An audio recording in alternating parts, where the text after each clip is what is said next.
Dari bumi, Kesultanan Buton melaporkan, inilah sejarah bangsa kita. Presentasi milenial Indonesia dan diprediksi mayoritas suara milenial ke Gibran. Jangan bilang ini politik dinasti. Inilah sejarah bangsa di Nusantara kita. Nusantara Gibran, representasi milenial Indonesia, dan diprediksi suara milenial akan lari ke Gibran.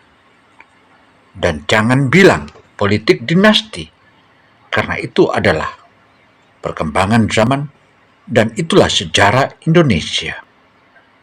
Relawan,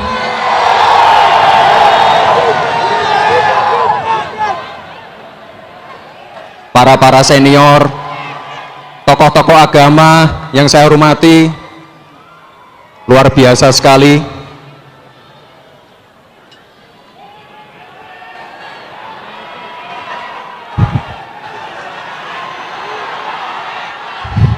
Kongres partai, makanya banyak yang selalu mau memutarbalikkan, mau menggoreng-goreng.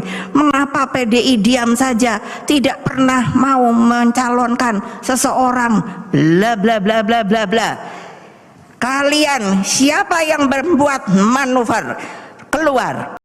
Karena apa? Tidak ada di dalam PDI Perjuangan itu yang namanya main dua kaki, main tiga kaki. Ya itu memang seorang negarawan harus seperti itu, nggak menyatakan dukungannya kepada salah satu calon dalam kontestasi Pilpres yang akan datang.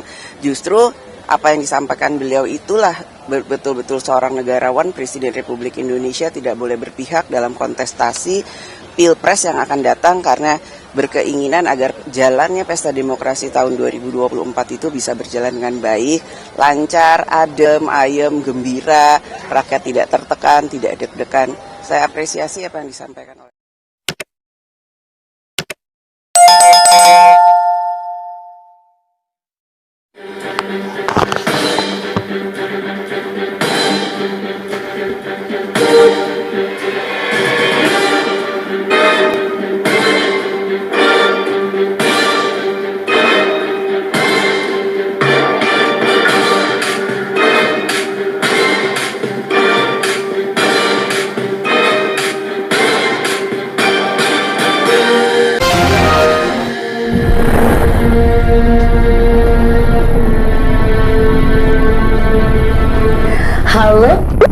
Sobat asisten politik, pingi Prabowo Subianto dalam pemilihan presiden 2024-2029 mendatang. Namun pencalonan ini tak membuat semua orang senang. Bahkan Menteri Koordinator Bidang Kemaritiman dan Investasi Menko Marves Luhut Binsar Panjaitan ikut berbicara soal pencalonan tersebut. Bagaimana Mati, luar biasa sekali.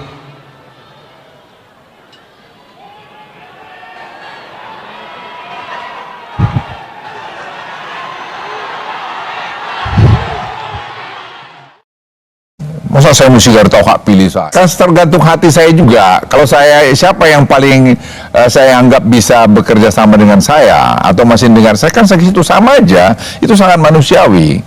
Tapi kalau orang memusuhin saya, sebagaimana yang dipaparkan oleh LBP atau Luhut Binsar Panjaitan ikut berbicara soal pencalonan tersebut, termasuk respon masyarakat soal pasangan itu.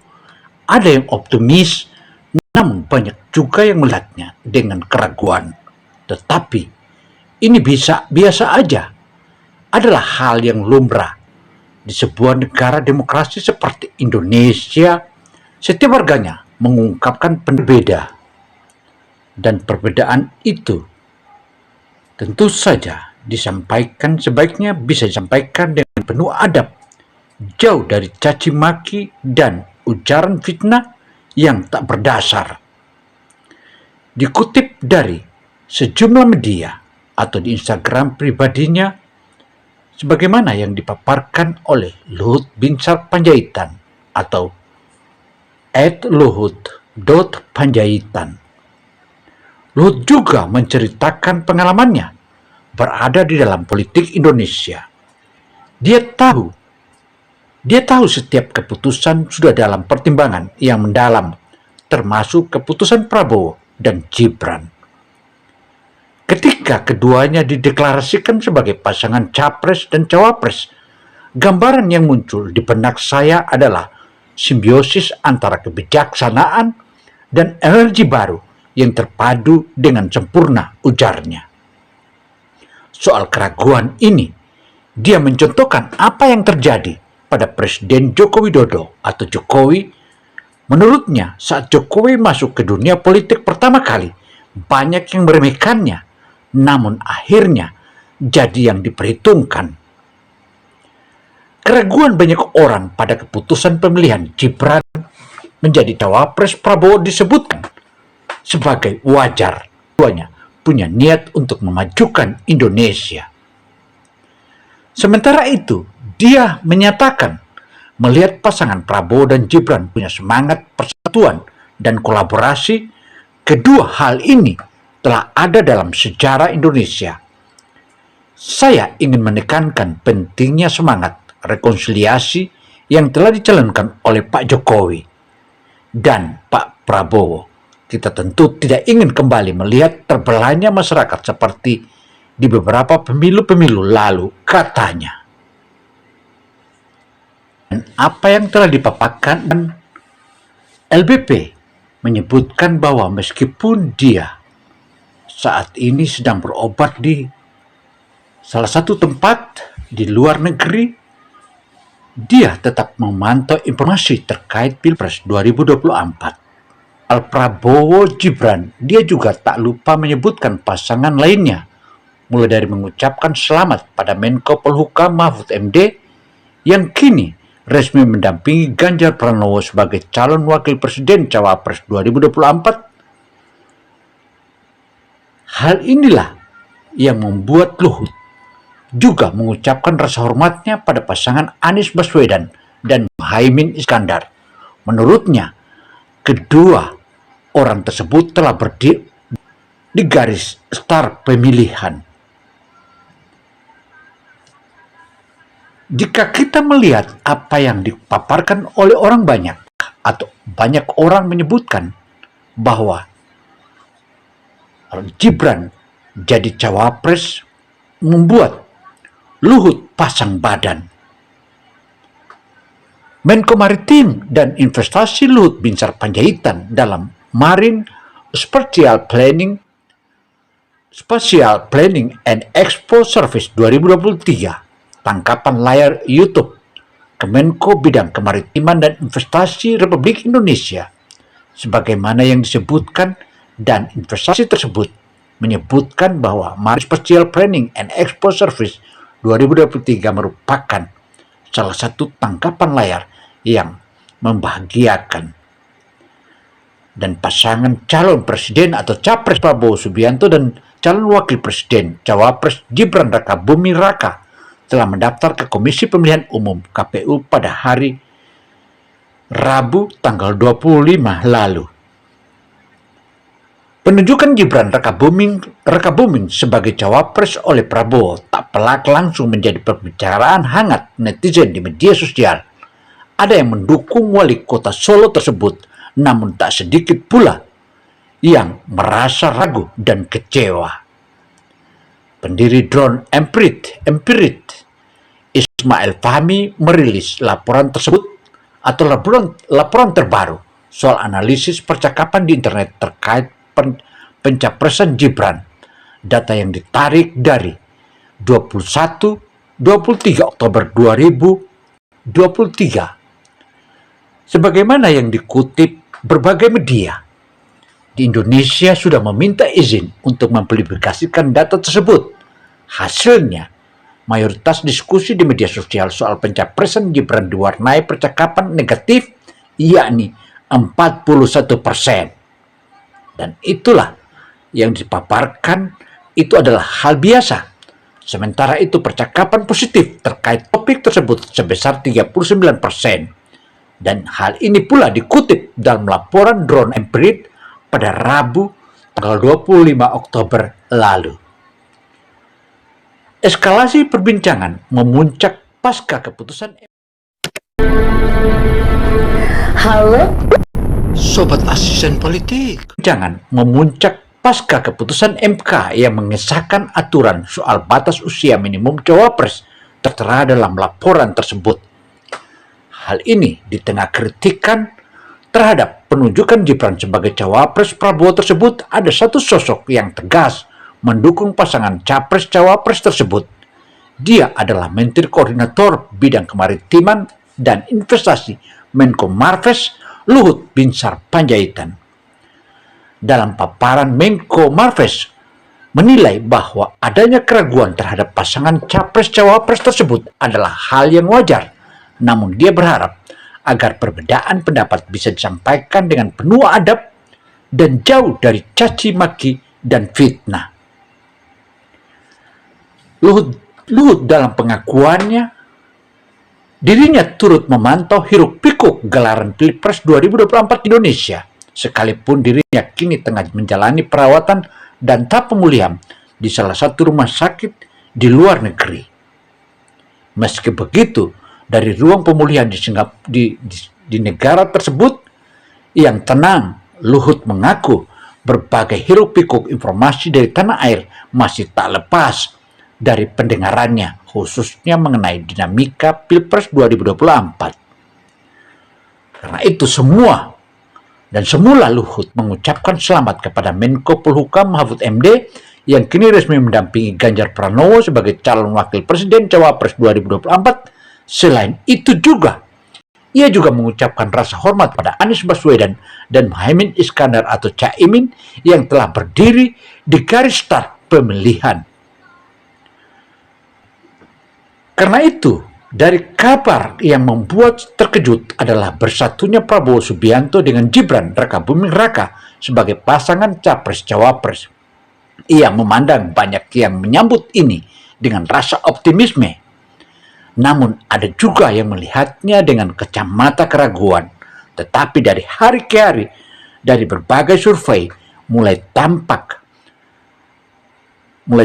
bahwa pasangan Prabowo Gibran mulai naik. Bukankah yang memilih ini bukanlah partai politik, tapi yang memilih adalah masyarakat seluruh Republik Indonesia atau di negara kesatuan Republik Indonesia.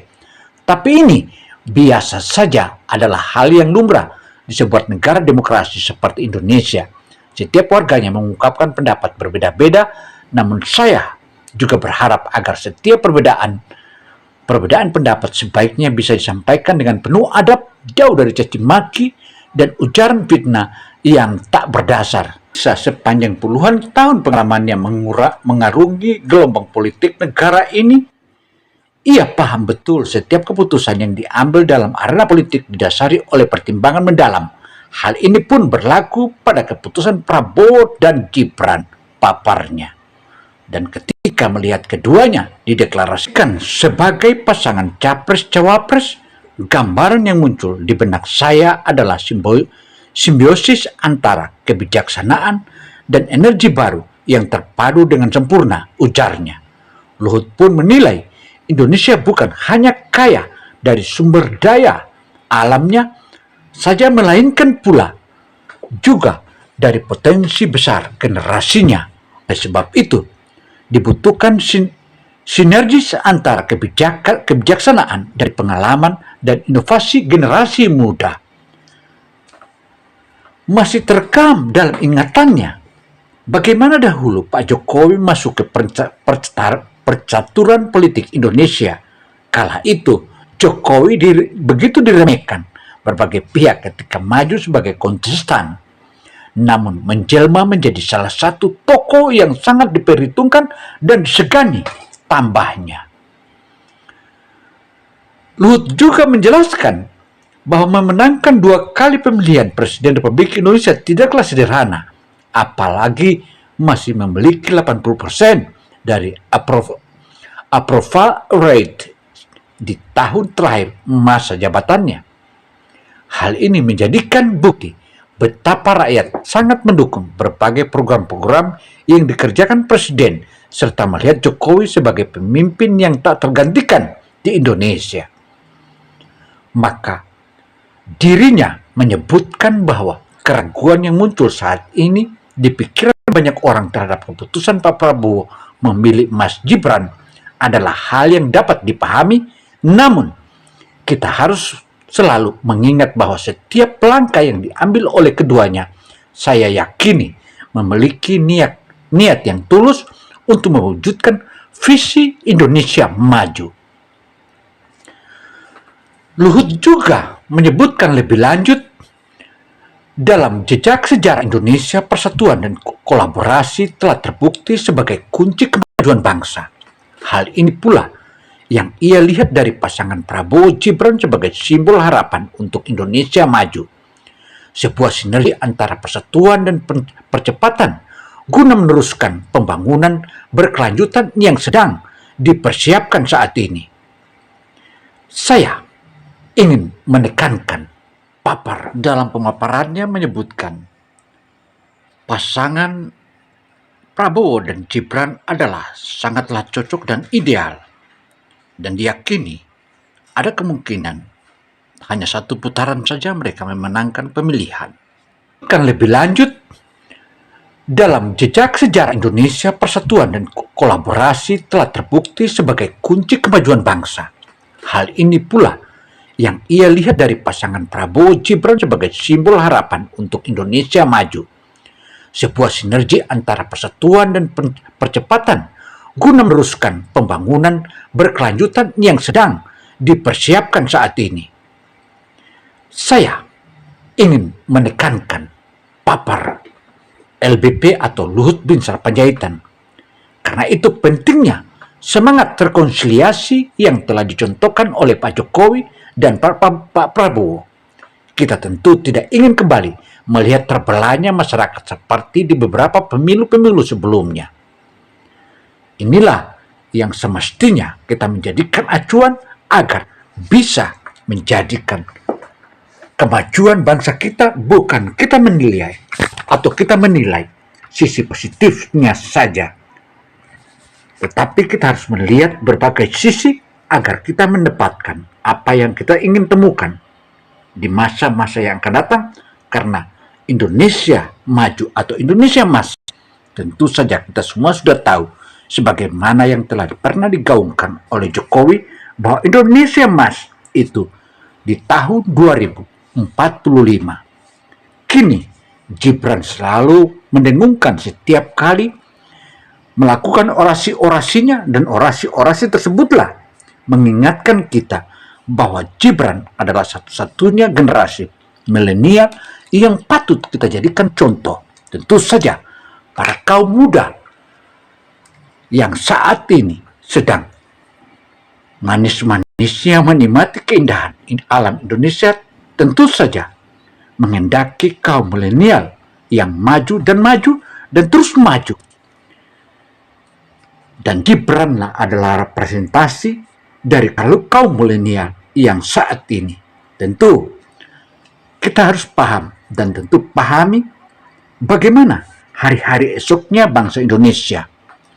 Bahkan Prabowo sendiri dia katakan, apakah saya sudah terlalu tua? Dan apakah Gibran masih terlalu muda? Semuanya jawabannya ada dan dijawab oleh para pendukung-pendukungnya dan hadirin pada saat itu. Keduanya disebutkan mantap dan mantap, oke punya. Beber para hadirin pada saat acara deklarasi dan penyambutannya. Demikian halnya ribuan pesantren dari berbagai daerah telah menyebutkan bahwa mereka mendukung pasangan Prabowo Gibran, paparnya. Mati luar biasa sekali.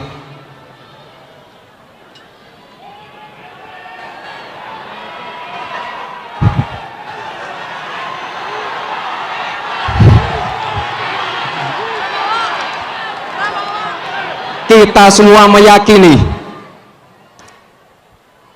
program-program yang sudah berjalan sudah membawa Indonesia ke pintu gerbang kemajuan.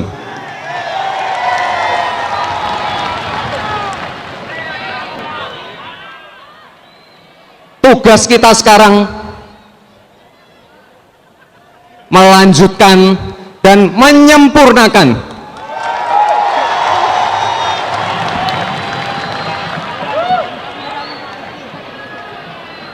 hal-hal yang terkait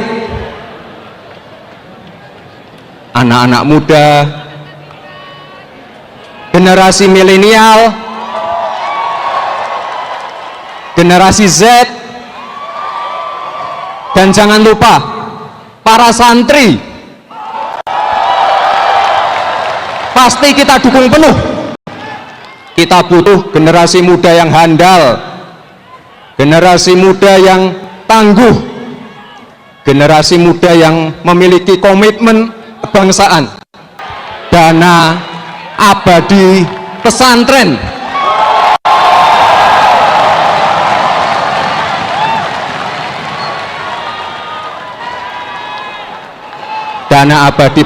ini adalah mandat dari Undang-Undang Nomor 18 Tahun 2019.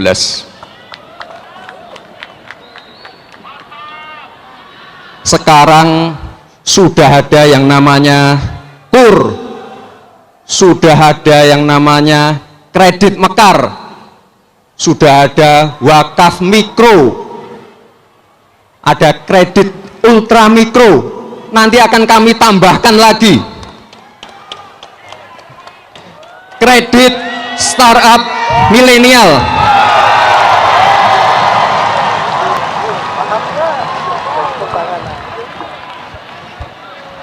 Ini untuk bisnis para milenial yang berbasis inovasi dan teknologi. Sekarang sudah ada KIS, ada Kartu Indonesia Pintar, ada PKH, nanti saya tambahkan lagi KIS Lansia.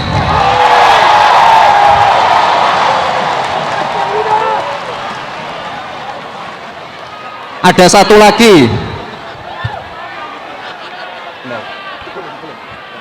satu lagi, tapi ini yang bawa biar istri saya saja. Soalnya ini berhubungan dengan ibu dan anak. Ya.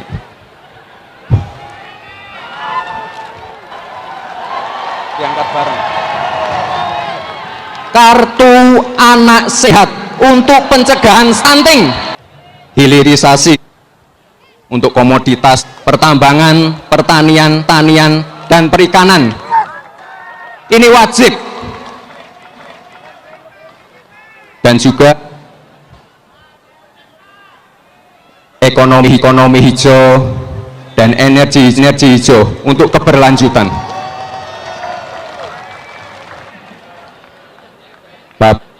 Bapak dan Ibu sekalian, saya yakin keberlanjutan adalah modal kita untuk melompat lebih jauh menuju emas. Tentu saja membanggakan kita sebagai anak-anak muda dan anak milenial. Tentu ada awal dan juga ada akhir. Saya, Dino Samsudin Mirsad, melaporkan. Semoga hal ini bermanfaat bagi kita semua. Wassalamualaikum warahmatullahi wabarakatuh.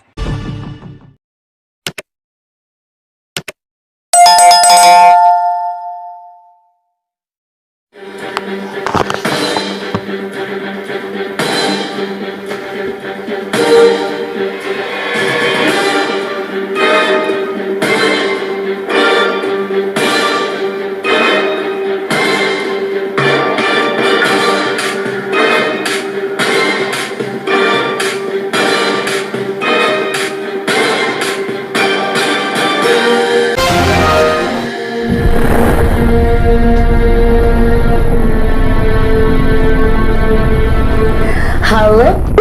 Sobat asisten politik.